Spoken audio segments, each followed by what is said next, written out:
This is Michael Beck. I have this tractor that I'm using. It's a John Deere 4210 with a ginormous snowblower on the back of it here, eh? It works pretty good, you know? So, I'm just going to show you how I drive it here. So, the first thing you need to do is obviously get in the cab of the tractor. You need to shut the door and slam it. Alright, we got that done. Now we're going to throttle her up.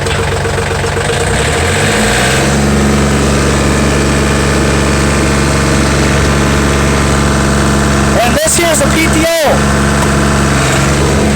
Now we just go backwards, eh?